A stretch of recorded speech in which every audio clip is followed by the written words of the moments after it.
It's such a rich book that I think we can't go any further in pursuing individual strands within it. I think one must just hope that some of the people listening to the discussion will be prompted by it to go off and have a look at it for themselves.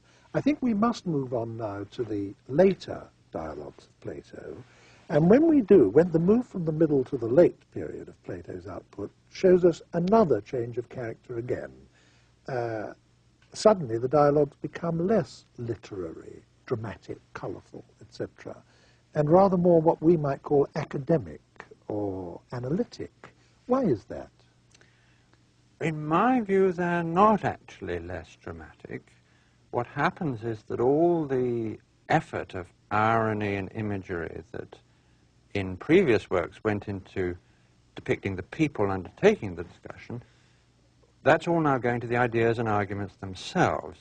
And very often it's ideas and arguments that are familiar to us from Plato's own earlier works, like the Republic or the Phaedo. Plato, I mean, one of the extraordinary things about Plato, and he may have been the first writer in history to be able to do this, is he built up a relationship with his readers such that when writing one work, he can take it for granted that his readers have read his previous works. He can surprise them, he can make allusions, he can build up resonances through that.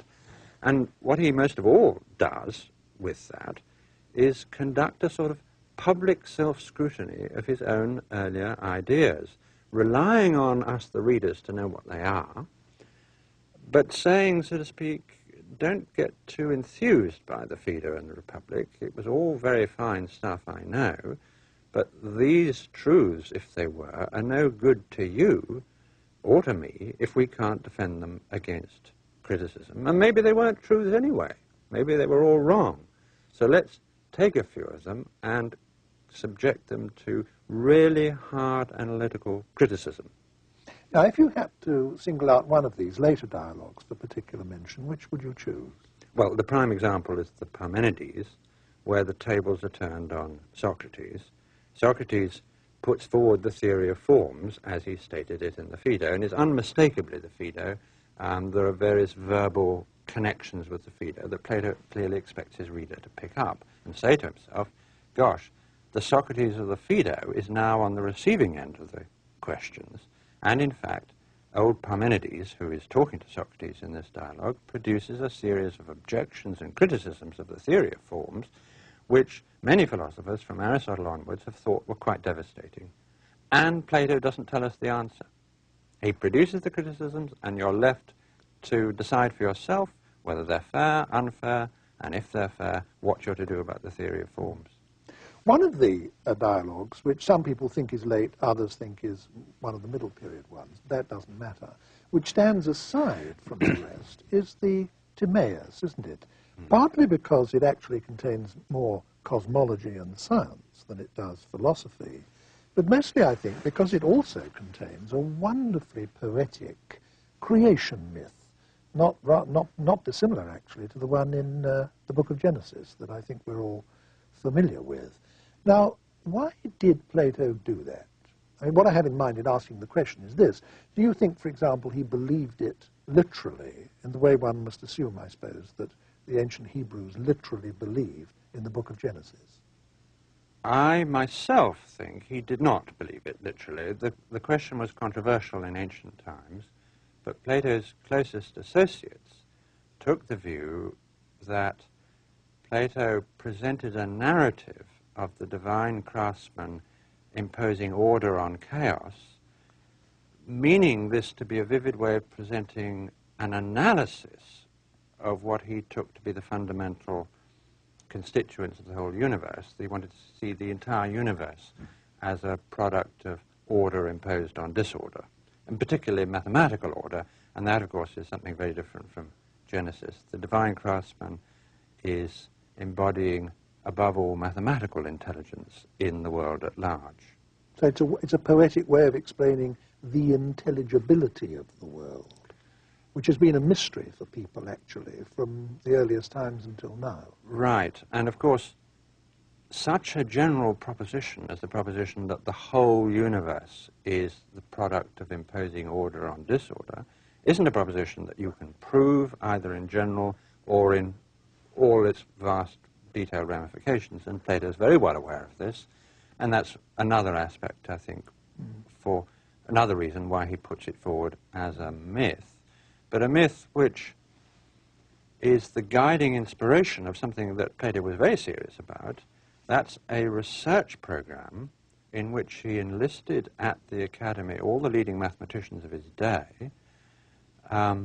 Every advance in mathematical astronomy, mathematical harmonics, even a medical theory which shows disease and health to be a matter of the proportions between the constituent elements in the body, each such step forward is a further proof of something Plato cared deeply about, the idea that mathematical regularities and harmonies and proportions are what explain things, and these mathematical harmonies and proportions are, for Plato, the prime examples of goodness and beauty.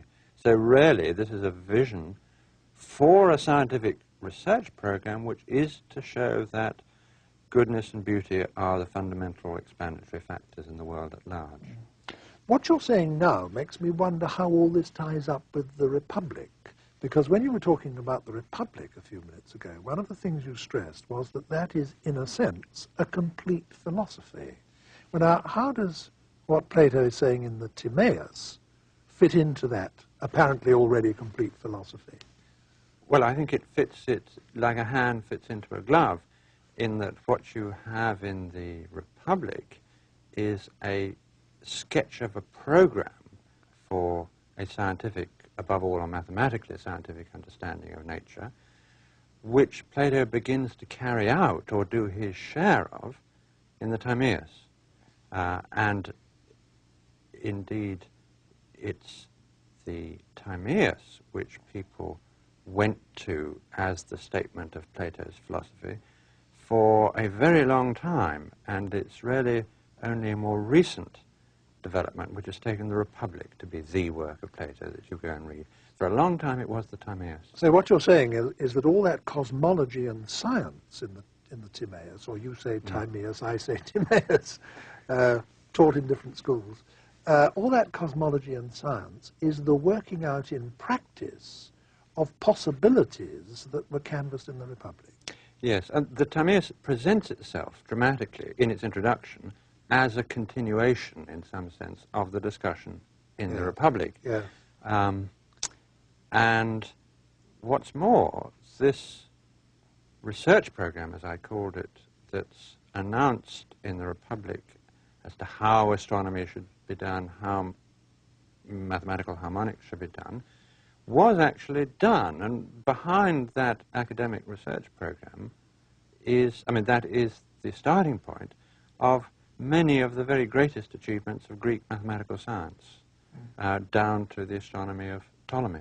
Ptolemy's astronomy is the ultimate descendant of the astronomy that was done in the Academy by these leading mathematicians that Plato gathered together there to show us a world where mathematical order is the governing principle that's the most important, must feature most importantly in your science. And since mathematical order is the expression for Plato of goodness and beauty, these sciences, which show us the world as it is, objectively speaking, are simultaneously sciences of value. And that's how the metaphysical aspects of the Republic, this knowledge that the philosophers are to learn, can simultaneously be the foundation for a radical new kind of politics, because what the philosophers are learning before they come to rule the rest of us are sciences of value as well as fact. Another of the dialogues, another of the later dialogues that you yourself have a particular reputation for knowing about in the academic world is the Theaetetus. Why have you specialized in that? Because I find it endlessly exciting, and I've never plumbed to the bottom. Every time I go back to it, there seems to be more to discover about it. And I think many philosophers have found this is the dialogue that Leibniz translated, Berkeley wrote quite a lot about, Wittgenstein quoted. This is a dialogue which other philosophers have always found stimulating. What's it about? The question is, what is knowledge? And it's a large-scale exercise of the kind of Socratic discussion that went on in the earlier dialogues, but on a much bigger, grander scale. 3 answers are given. Knowledge is perception, knowledge is true judgment, knowledge is true judgment together with an account. Each of those answers is knocked down in true Socratic style. We're not told what Plato thinks knowledge is at the end, but we have learnt such an enormous amount about the problem and about the ramifications of the problem that we go away feeling the richer rather than the poorer.